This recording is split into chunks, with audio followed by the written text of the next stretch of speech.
Matapos ang Million People March sa Luneta noong August 26, isa na naman pagtitipang kontra pork barrel magaganap sa susunod na linggo sa EDSA Shrine naman. May news to go si Steve Dailisan.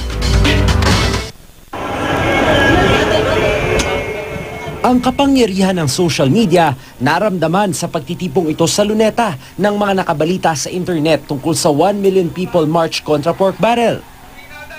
Iba-iba man ang paraan ng pagpapahayag, iisa naman ang kanilang sigaw at isinagawa sa mapayapang paraan. Pero bitin daw ang marami, lalo't hindi kontento sa mga naging aksyon ng Pangulo sa panawagang pagbasura sa Priority Development Assistance Fund o PDAF. Kaya muli sa social media ipinanawagan ng pagkilos naman sa September 11 na binansagang EDSA Tayo. Reclaim a sovereign will. Sa EDSA ikakasa ang pagtitipon dahil sentro ito ng makasaysayang people power.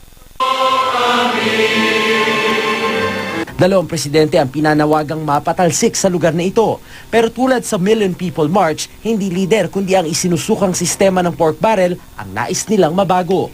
Gusto po nating maintindihan ng mga Pilipino kung ano ba tong pork barrel at bakit kailangan natin itong alisin. Alam naman po natin yan na hindi talaga inalis. So ngayon po, gusto po nating alisin completely. Magsisimula po sana sa Pangulo. Gaya sa Million People March, welcome lahat sa EDSA Tayo, maliban sa mga makikisawsaw raw ng mga politiko. Ang United Nationalist Alliance sa una naman na ayon sa ilang kumakalat na messages ay nasa likod ng pagtitipon, naghugas kamay kaugnay nito.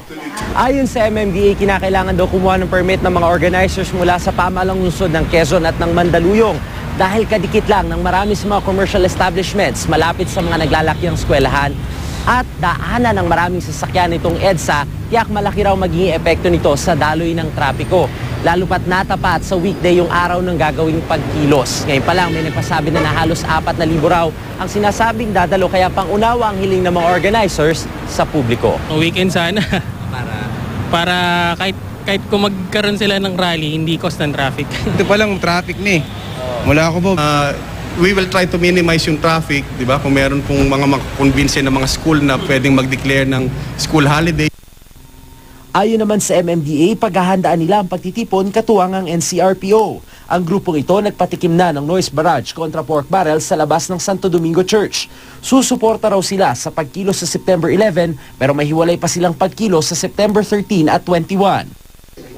Nagdesisyon naman ng mayorya sa Kamara na maghain na ng resolusyon na humingin buwagin na ang kanilang PDAF, isang uri ng pork barrel. Bago nito may naihaing katulad na resolusyon ng mga kaalyado ni dating Pangulo at ngayon Pampanga Representative Gloria Arroyo. Pero ang ilang kongresista nakukulangan daw rito. When we say abolish pork, it should be abolish all pork barrel forms or abolish the system of pork barrel.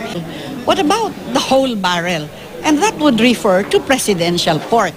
Sabi noon ng palasyo, masinop daw ang paggamit sa discretionary funds ng Pangulo. Steve Dailisan, GMA News.